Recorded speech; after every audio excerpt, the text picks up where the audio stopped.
Welcome to the first production of Text for Speech News. I am your host Paul.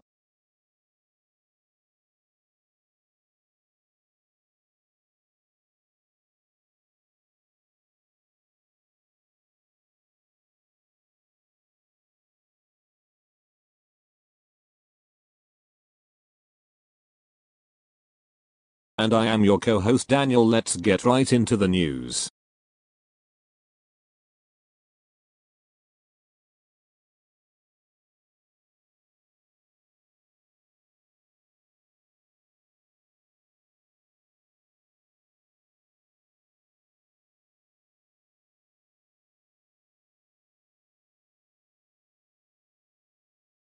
President Donald Trump on Kim Jong-un. We fell in love over beautiful letters.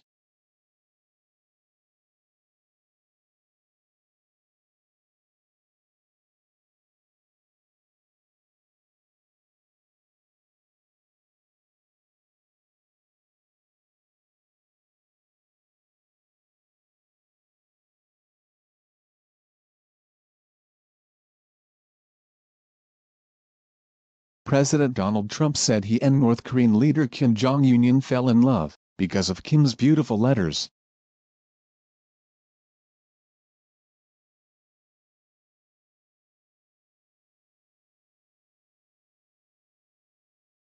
But another top Pyongyang official warned that denuclearization of the Korean peninsula won't happen unless the U.S. backs up its warm words with action.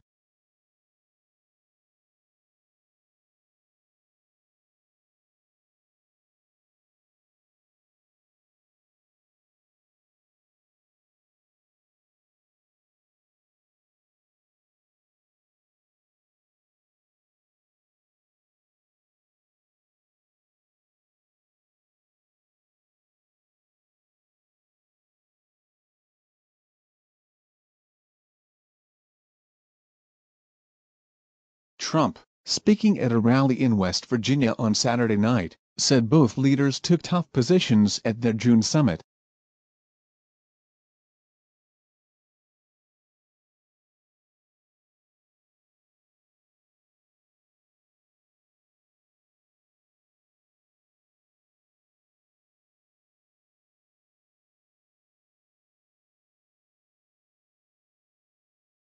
I was really tough and so was he, and we went back and forth, Trump told an adoring crowd of thousands at Wisbanco Arena in Wheeling. And then we fell in love, okay?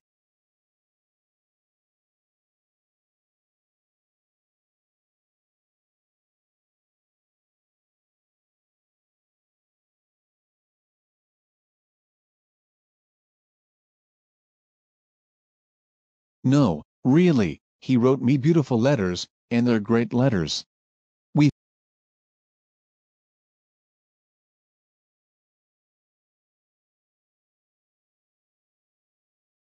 fell in love.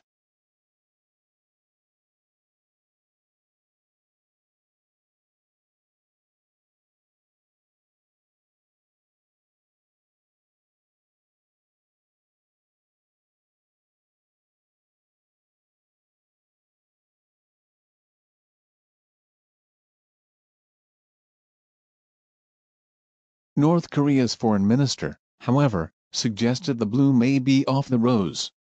Ri Yong-ho, speaking to the UN General Assembly in New York on Saturday,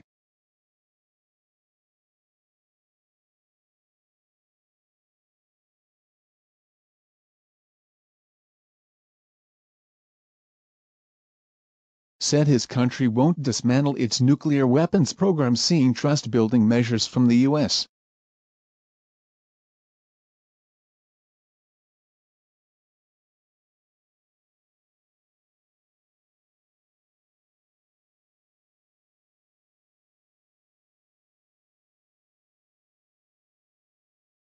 Without any trust in the U.S., there will be no confidence in our national security, and under such circumstances, there is no way we will unilaterally disarm ourselves first, Ri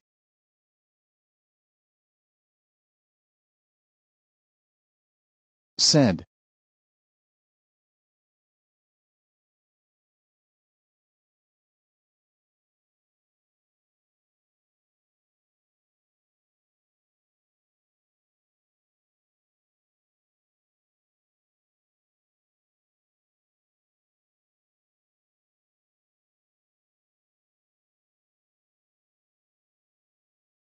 Kim has committed to denuclearization in return for security guarantees from the U.S. Ri said it is time for the U.S. to curb the crippling economic sanctions his nation has faced,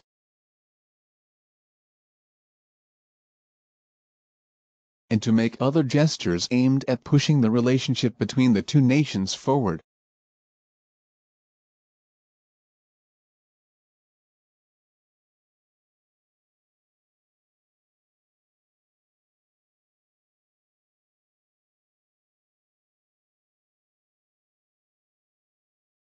Ri met with U.S. Secretary of State Mike Pompeo last week and invited him to make a fourth visit to Pyongyang.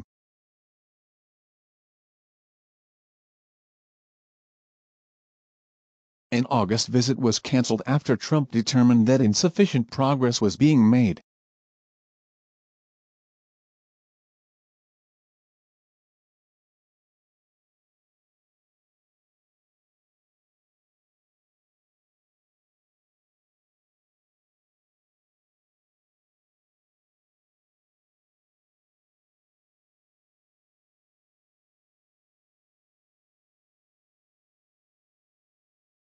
The reason behind the recent deadlock is because the U.S. relies on coercive methods, which are lethal to trust building, Ri said.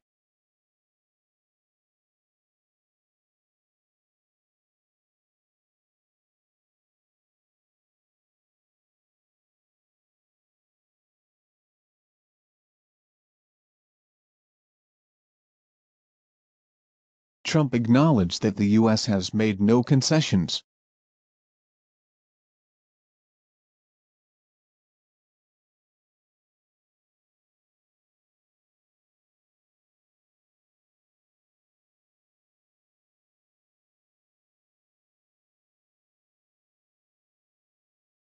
The other day, on a good network, I heard one of the anchors say, "Why has President Trump given up so much?"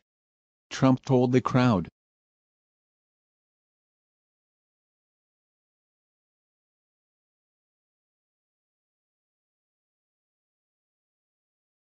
"I didn't give up anything, really.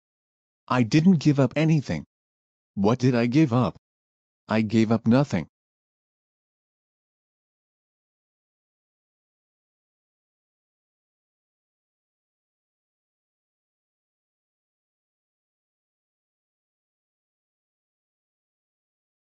Text-for-Speech News Paul.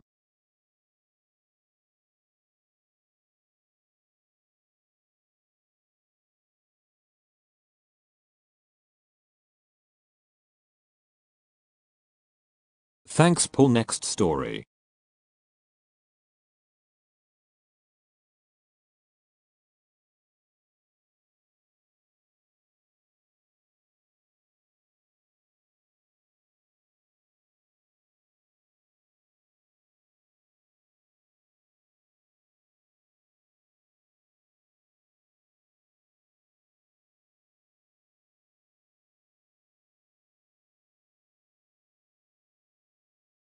Man arrested in death of brother, 4, who was thrown from roof.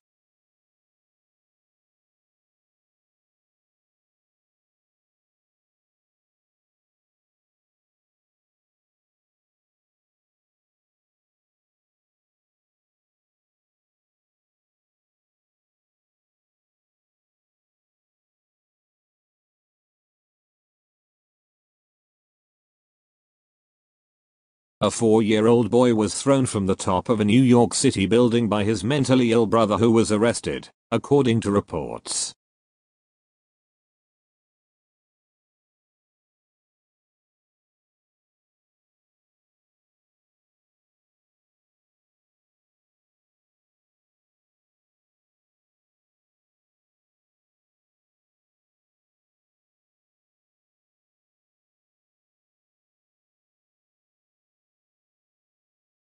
Shimron Smith was senselessly killed overnight Saturday, the New York Post reported.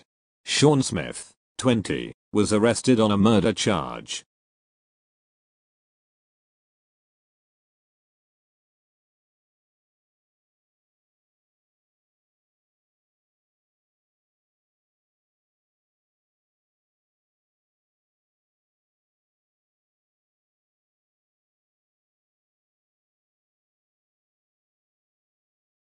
Here is what the New York posted on Twitter.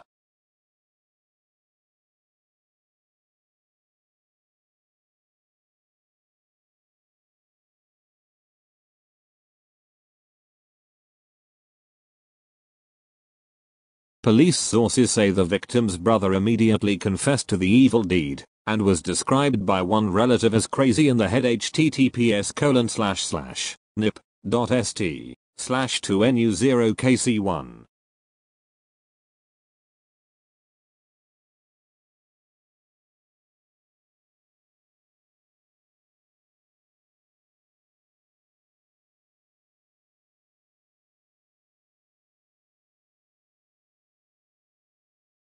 I just killed my brother, he allegedly told cops, the paper reported, citing sources. I took my brother up to the roof and I threw him off.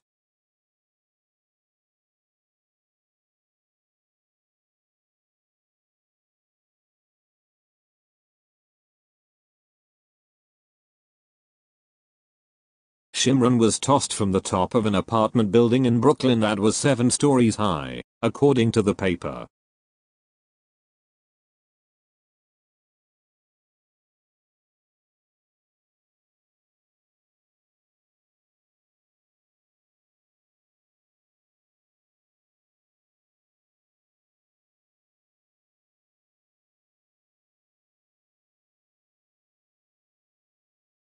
Sean Smith is schizophrenic and police sources said he recently told his family that voices in his head were ordering him to do something bad, the paper reported.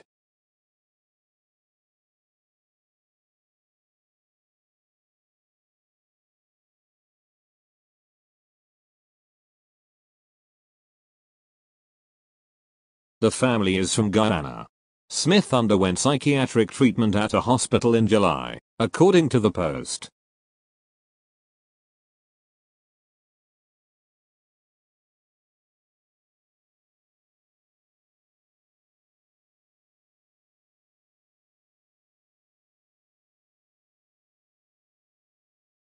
As he was escorted out of the precinct, Sean Smith grinned and said not really when reporters asked him if he meant to hurt his brother, WNBC-TV reported.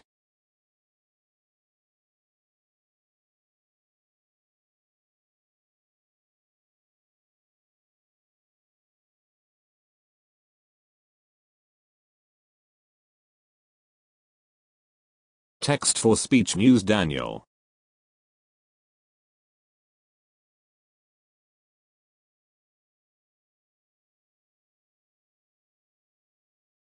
Thanks, Daniel. Next story.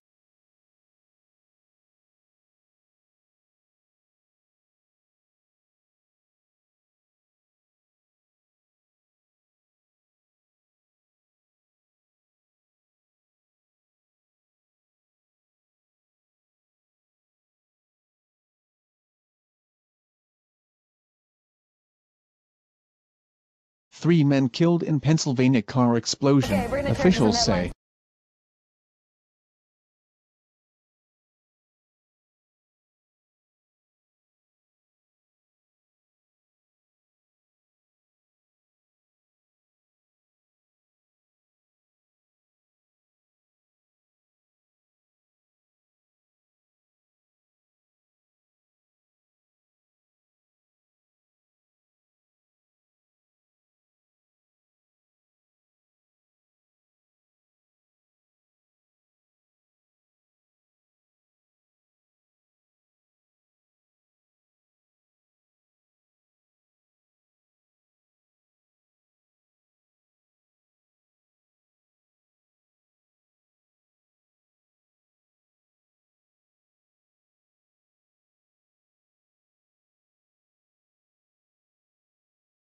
Three men were killed when a car exploded in Pennsylvania's third-largest city Saturday night.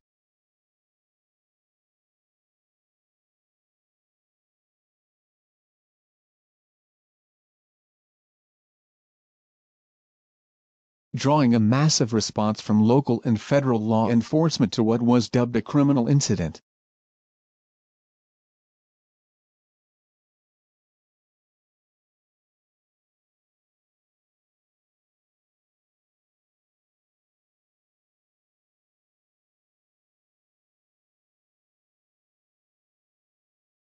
At a news conference Sunday afternoon, authorities repeatedly described the explosion in Allentown as an isolated incident.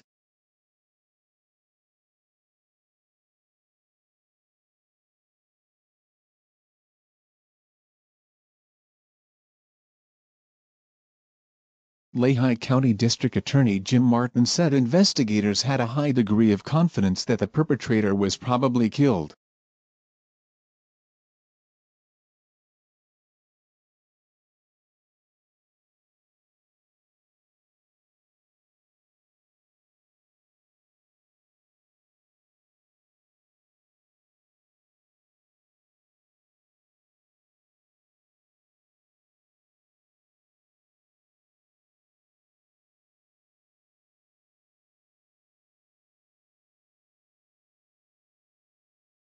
There was no immediate word on the identities of the victims, nor was there any explanation of a possible motive or cause of the blast.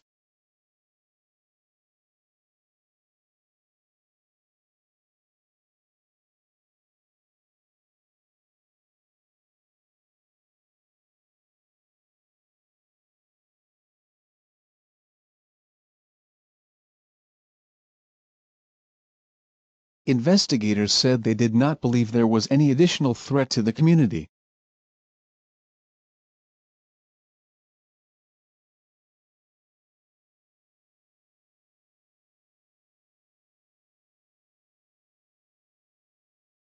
The explosion happened at approximately 9:30 p.m. on a downtown street and could be heard and felt across the city located about 60 miles northwest of Philadelphia.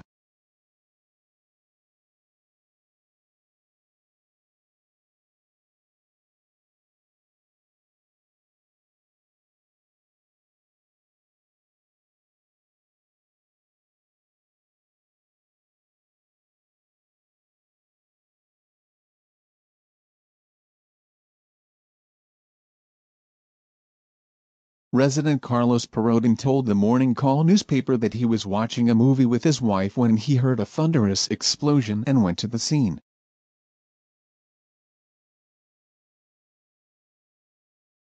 The fire was crazy, Perodin told the paper. The car was pretty much split in half. Another witness, Stephanie Connolly, said she saw body parts strewn across the street.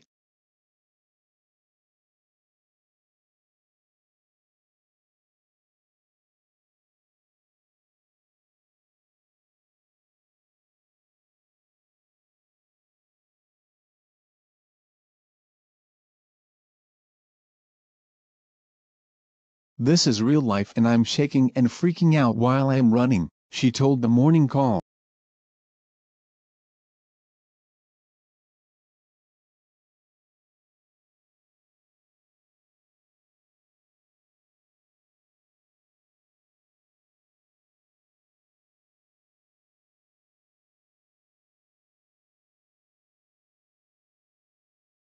A bus station was turned into a makeshift command center with armored vehicles, dozens of police cruisers, mobile command units and even portable bathrooms, the paper reported.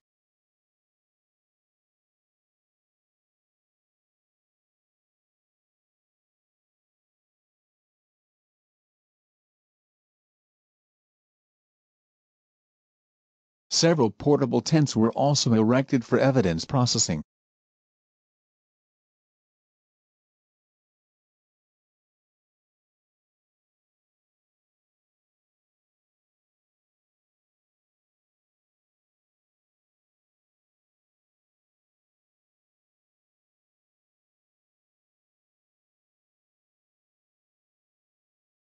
Residents were asked to avoid the area, and people who live nearby were asked to shelter in place.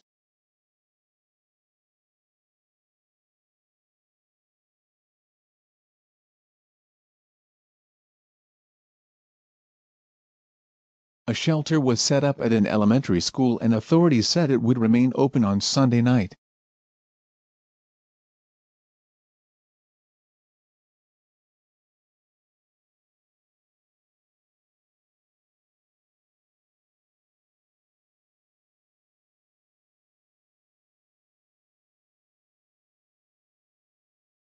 The Federal Bureau of Alcohol, Tobacco, Firearms and Explosives is taking the lead on the investigation with the assistance of the FBI and local authorities.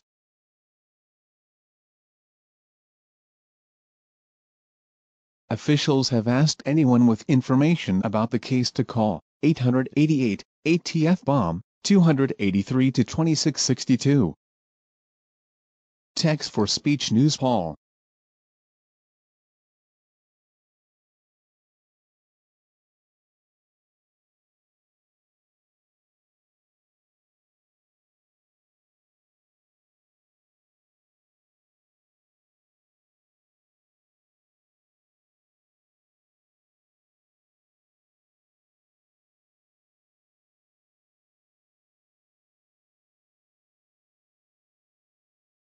Thank you, Paul. Next story.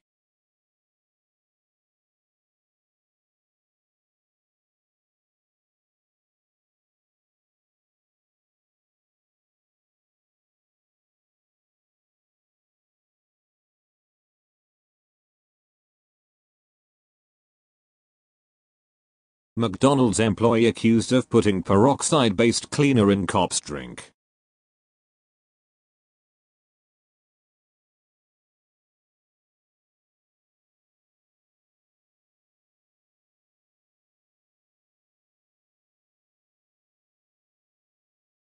A Kansas McDonald's worker has been charged with 1 count of aggravated battery of a law enforcement officer for allegedly putting cleaner in a deputy's drink.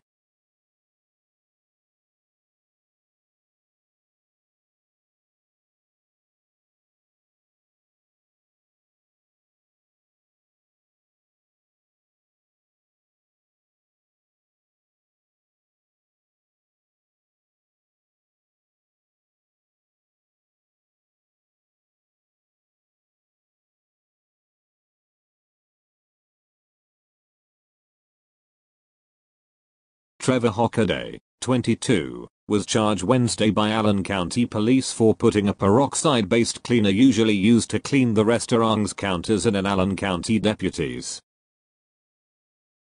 drink on the 12th of September.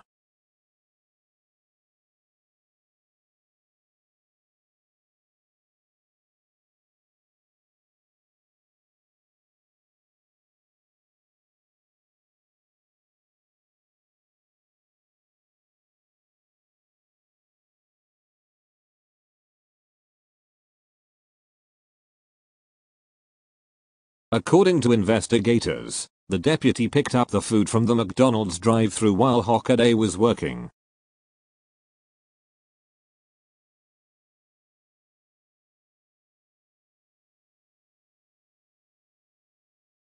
Officials say a short time after drinking the beverage, the deputy experienced flu-like symptoms, Com TV reports.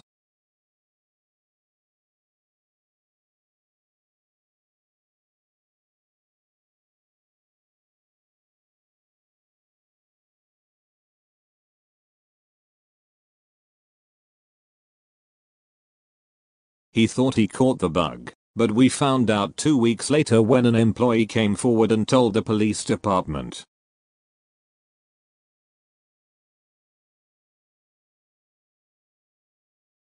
Allen County Sheriff Brian Murphy said to the Wichita Eagle.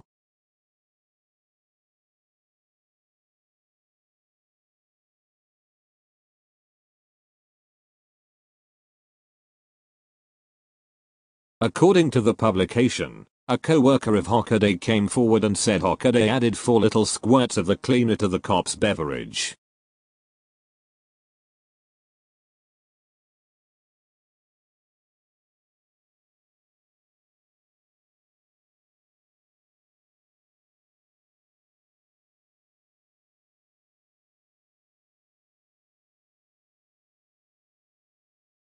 In today's day and age, not only us in law enforcement but citizens as a whole, there's enough going on out there that we have to worry about.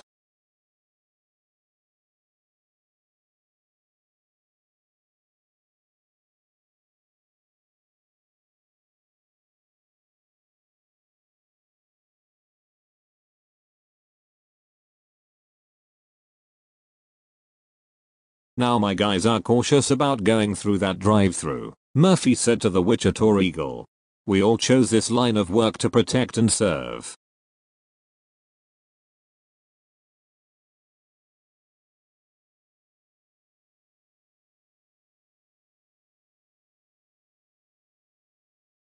Now my guys have that concern of is my food safe?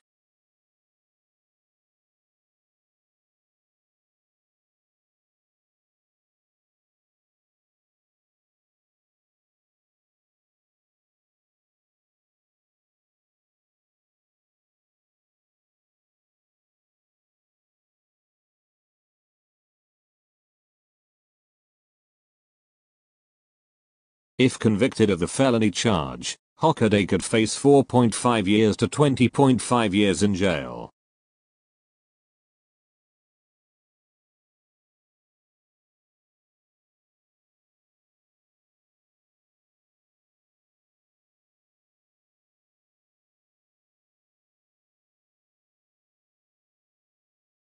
The Eola McDonald's owner Glenn Nichols said in a statement to Comb TV that the fast food chain is working with authorities.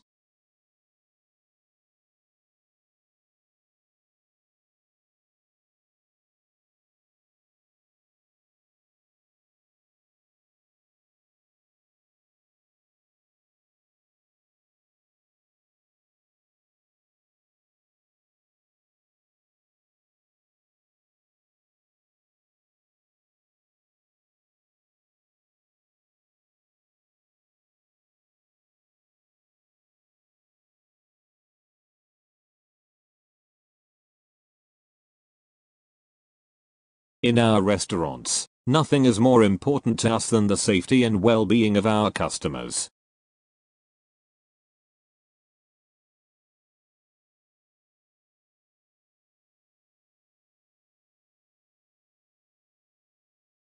We are very disappointed by the allegations made regarding the behavior of one of our former crew members.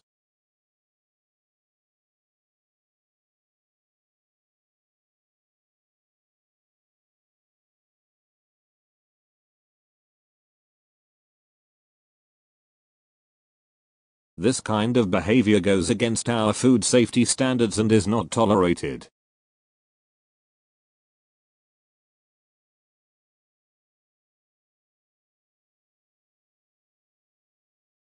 Our organization will take all appropriate measures to gather facts and will work closely with authorities in their investigation.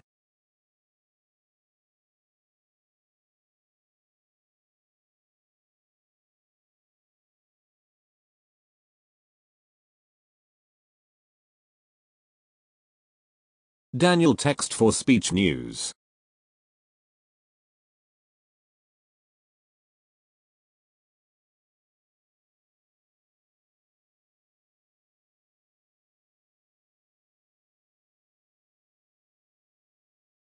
THNAKS Daniel Next Story.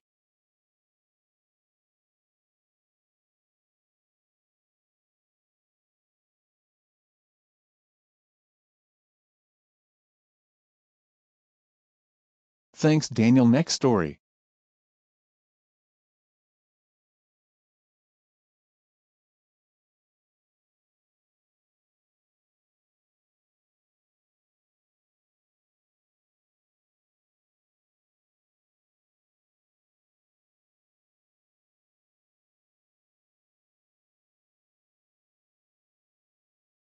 Dramatic rescues amid the rubble as death toll tops 800 from Indonesia quake, tsunami.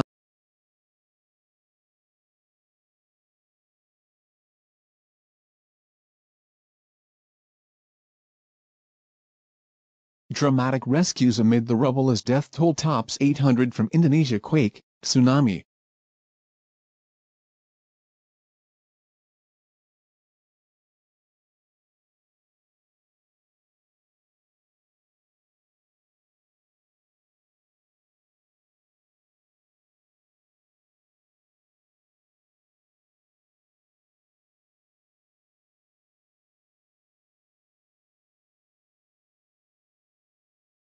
A tsunami that hit two central Indonesian cities swept away buildings and scattered victims across the devastated terrain.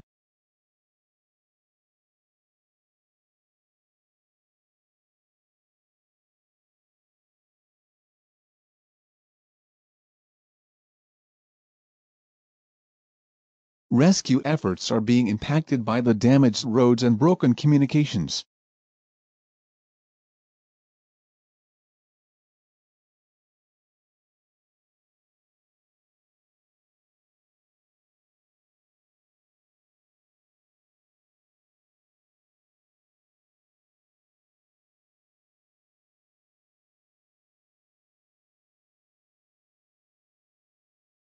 Amid the horror of a magnitude 7.5 earthquake that triggered a tsunami in Indonesia, leaving more than 800 dead.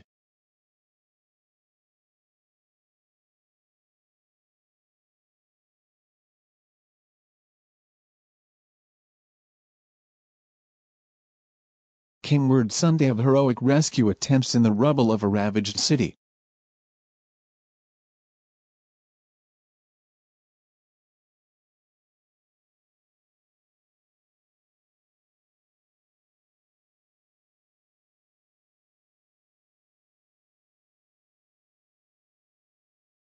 A 25-year-old woman was pulled alive from the ruins of the Roa Hotel in Palu, a coastal community on Sulawesi Island devastated by the disaster and the focus of rescue efforts.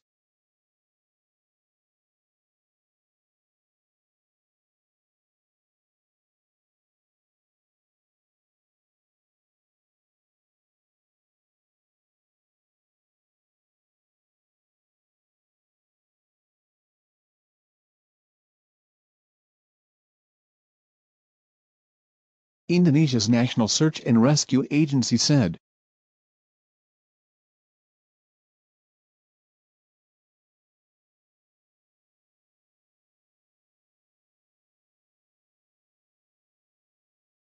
Rescuers scrambled to free a 15-year-old girl trapped for 2 days next to her dead mother under concrete when her house collapsed.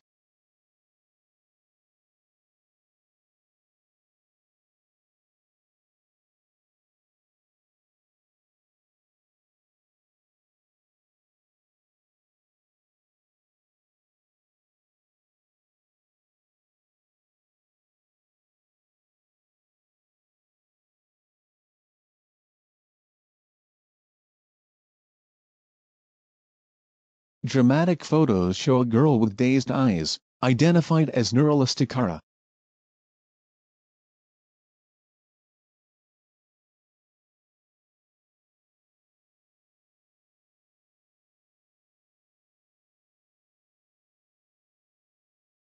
Reaching out to an emergency responder in an orange jumpsuit as another rescuer tries to lift her from the muddied water.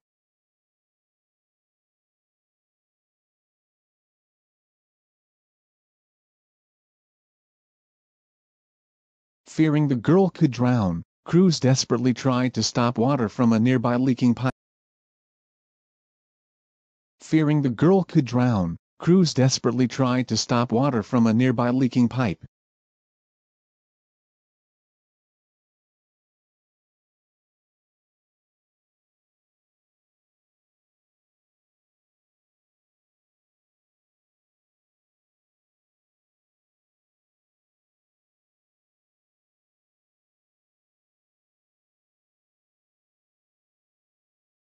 The rescue of the woman from the Roa was a bright spot for anguished rescuers. Some, who were awaiting heavy equipment, have been picking through the rubble by hand.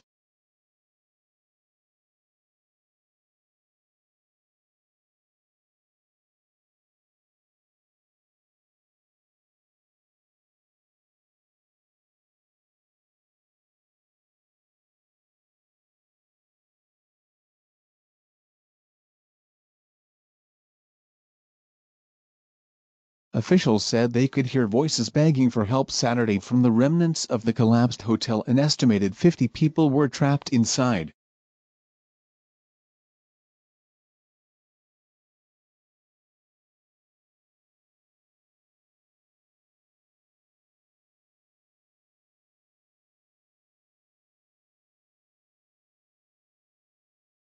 By Sunday, there was only silence.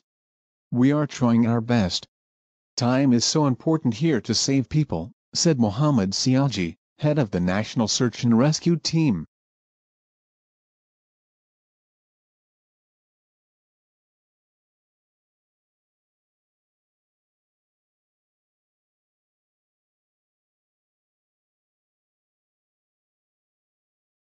Heavy equipment is on the way.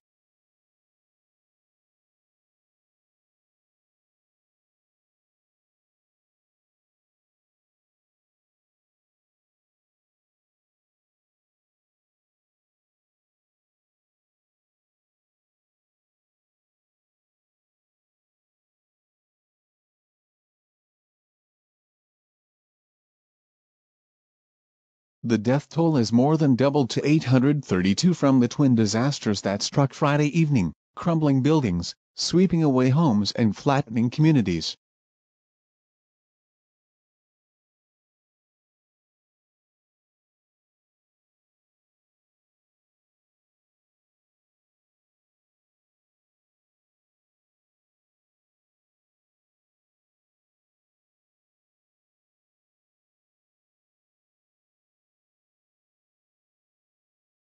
Most of the deaths are from Palu. The regencies of Donggala, Sigi and Barigi Mutong, which have a combined population of 1.2 million, had yet to be completely assessed.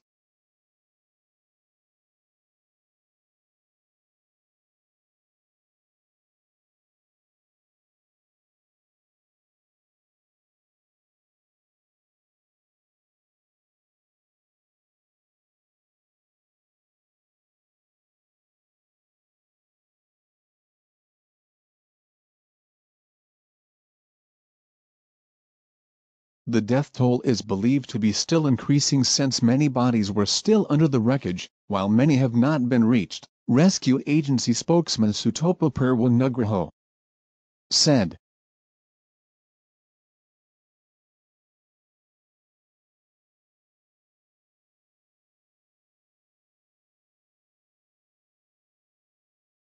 He said a mass burial would be held Sunday for health reasons.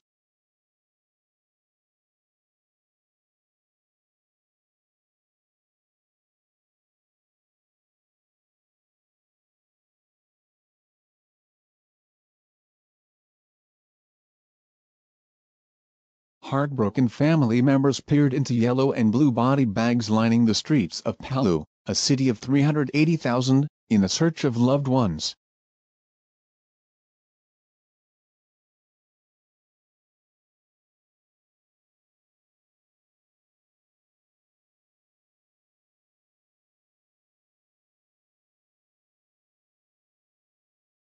The community is built around a narrow bay that may have intensified the power of the tsunami waters as they hit. Waves were reported as high as 20 feet in some places.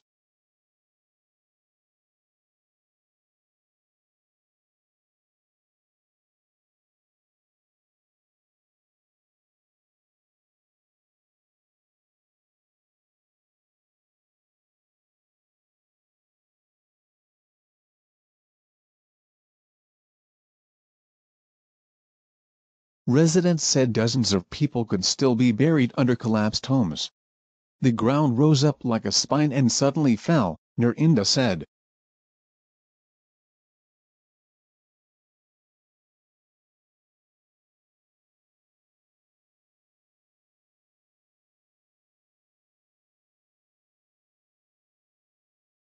Many people were trapped and buried under collapsed houses.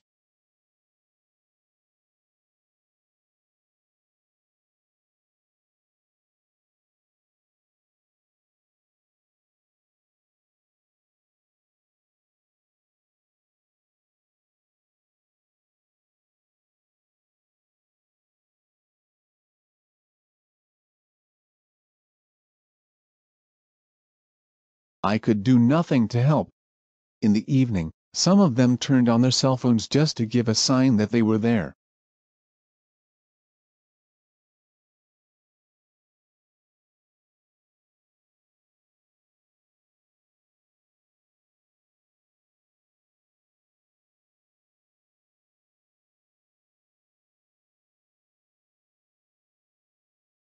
But the lights were off later and the next day.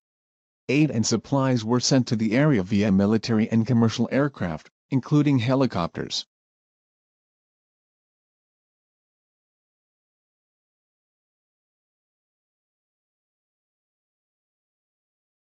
The area lacked medical supplies, fuel and fresh water.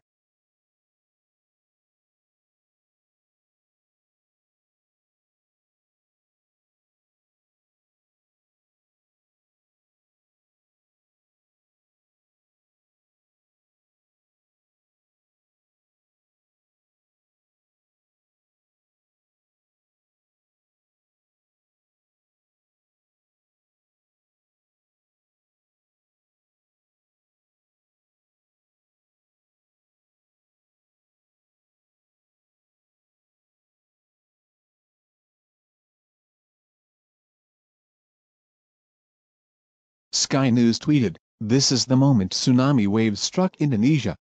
Thousands are feared dead." Read more about the devastating tsunami here, https://1t863.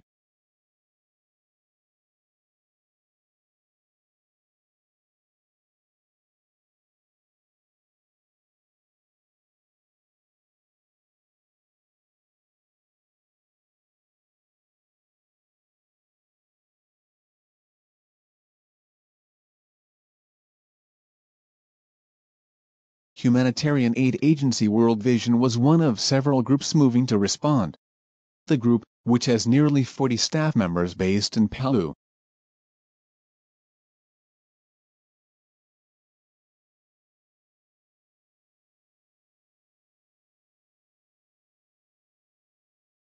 was already responding to an earlier earthquake when the latest disaster unfolded.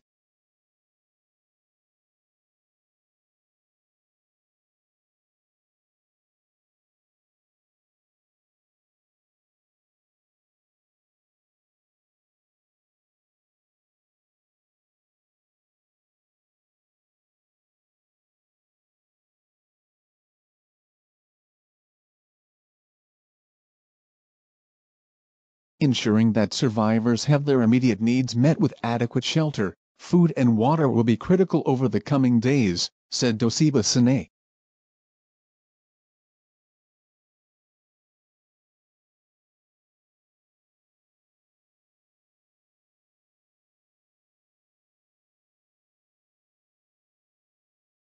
It will also be crucial to ensure children are cared for.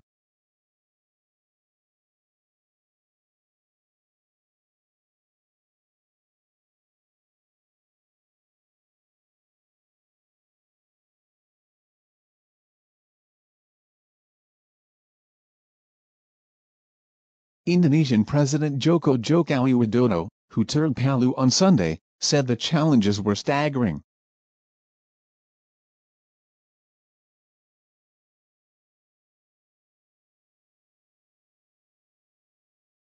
"We have to do many things soon, but conditions do not allow us to do so," he said.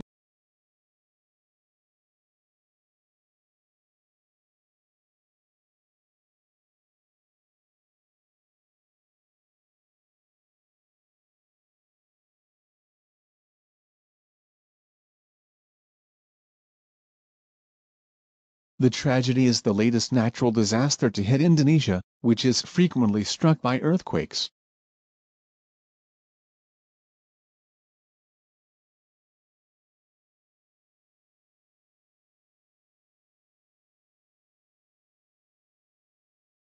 Volcanic eruptions and tsunamis because of its location on the Ring of Fire, an arc of volcanoes and fault lines in the Pacific Basin.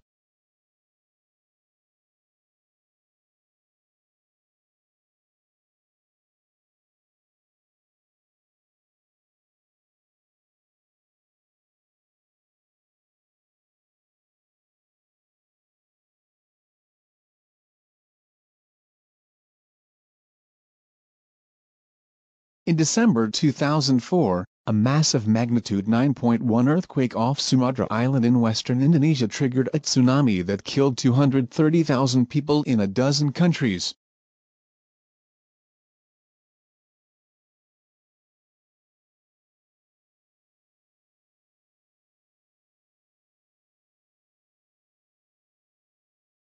Last month, a powerful quake on the island of Lombok killed 505 people.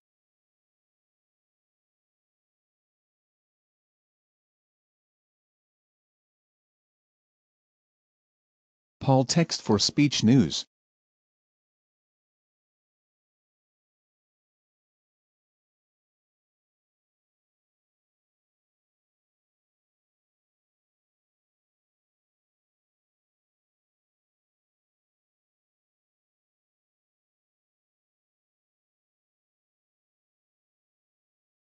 Now Kate with the weather.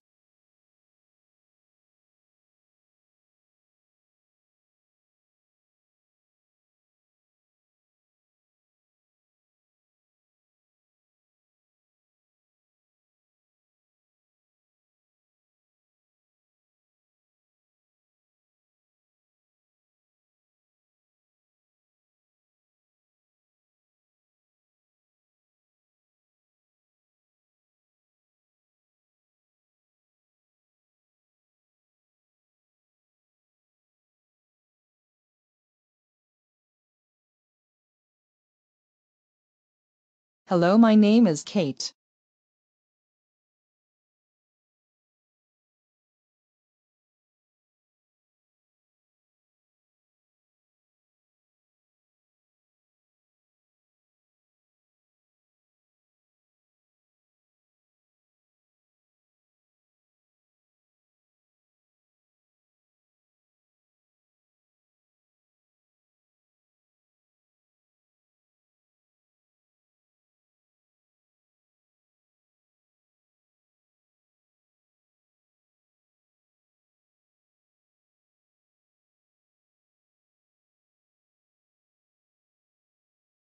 This is the weather for Charleston. This is the weather for Charleston, WV.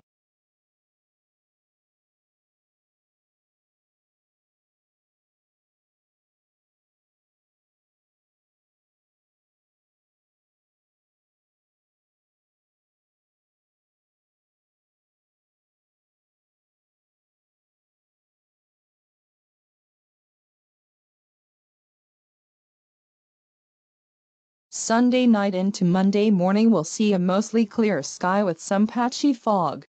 Low temperatures fall to around the 60-degree mark. On Monday,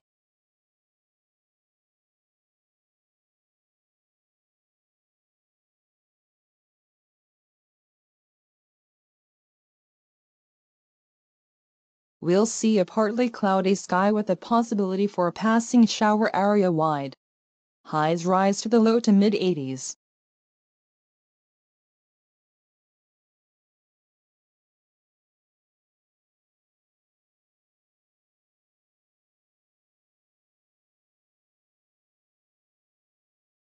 Scattered showers and storms become more likely on Tuesday under a partly cloudy sky with a high near 80 degrees.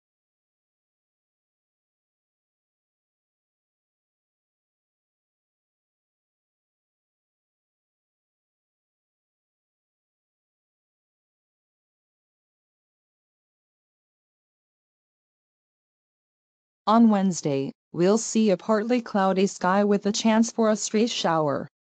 Highs remain in the lower 80s.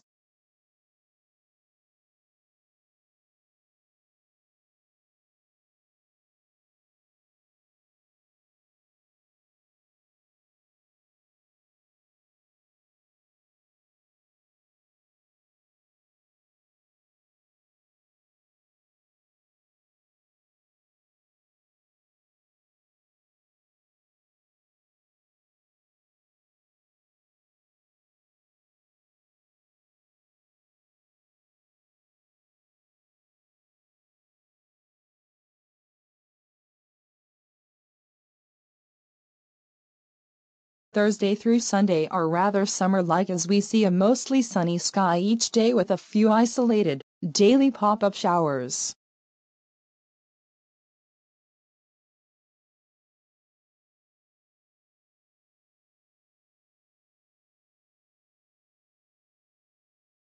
Highs will be unseasonably warm for early October, rising to the middle 80s.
This has been your first weather update for Charleston, WV. See you tomorrow. Bye.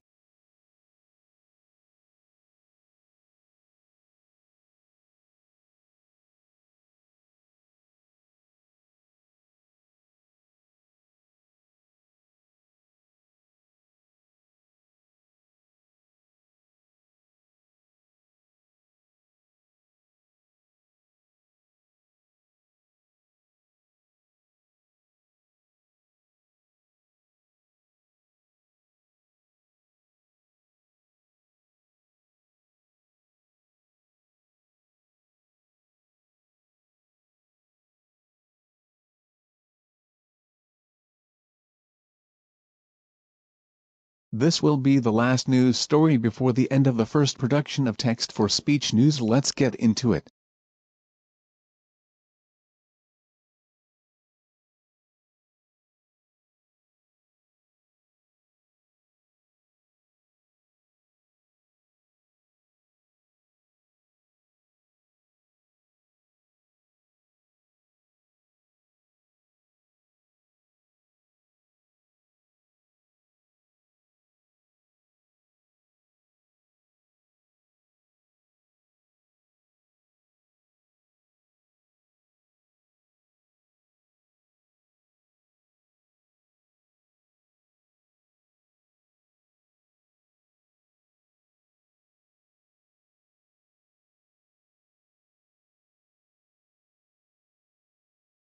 For the first time since the original, a new Minecraft game is in the works, and it's arriving in 2019.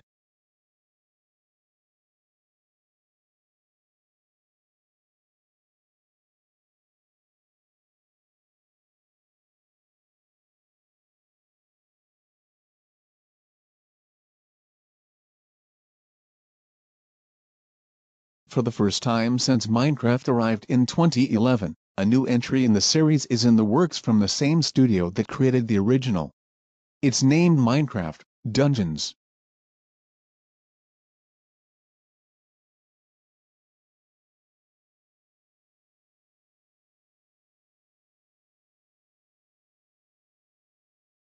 It was revealed on Saturday during an annual Minecraft live broadcast known as Minecraft on Earth 2018.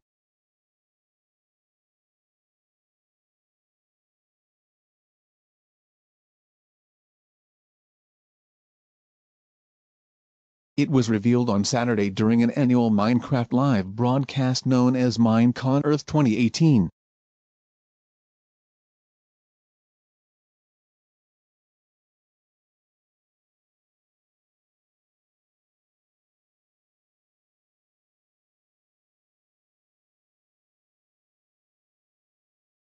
From what we've seen so far, it looks like a very Minecraft-y version of beloved classics like Diablo. It sounds like that too.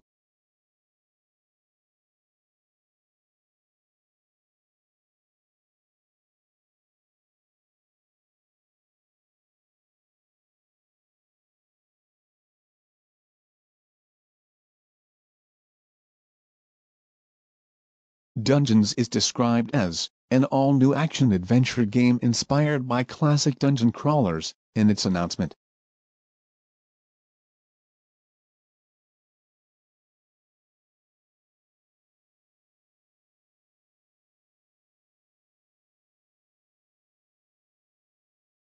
Alone, or with a group of up to 4 friends, you'll tackle a ruthless swarm of new and nasty mobs in a variety of locations, canyons, swamps and, of course, mines.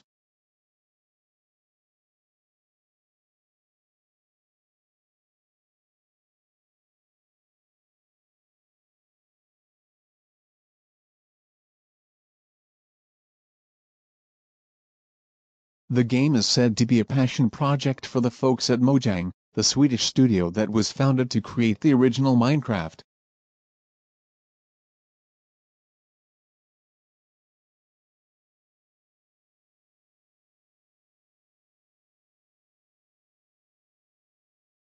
It's the first of several new initiatives within Mojang aimed at expanding the universe of Minecraft.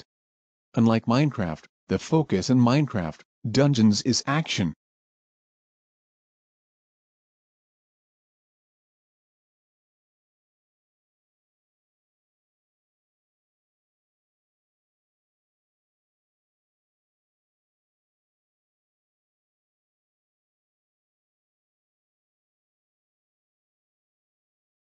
We wanted to focus on making sure that we made the dungeon crawler part as good as possible.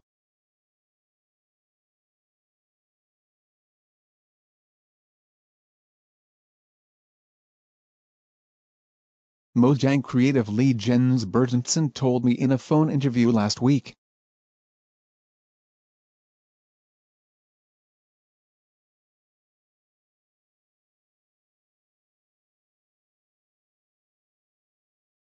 To that end, Don't expect to see a lot of the usual mining and crafting.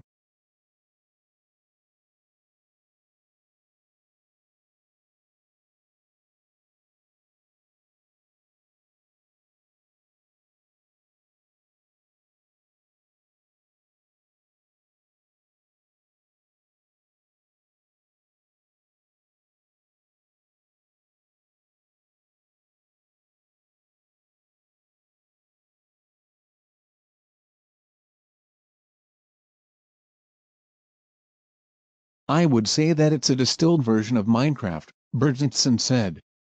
Building in the game is something that we've talked about a lot.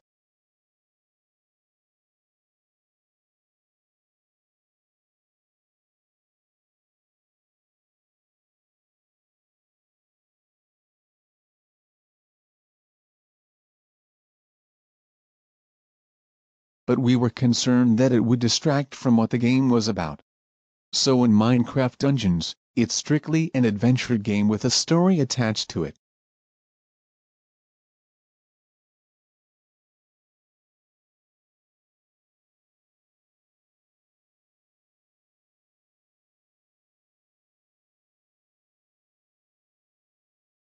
The game is scheduled to arrive on PC first in 2019, a beta will precede its arrival, but don't expect anything like the soft launch Minecraft had.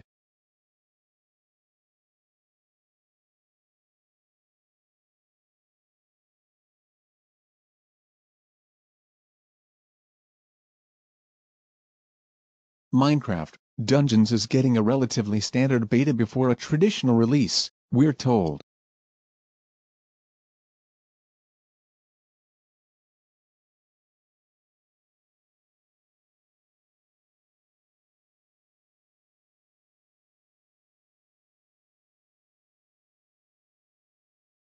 Check out the game's debut trailer right here.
So yeah, pretty cool. Thanks for watching the first production of Text for Speech News. See you tomorrow for more. Bye.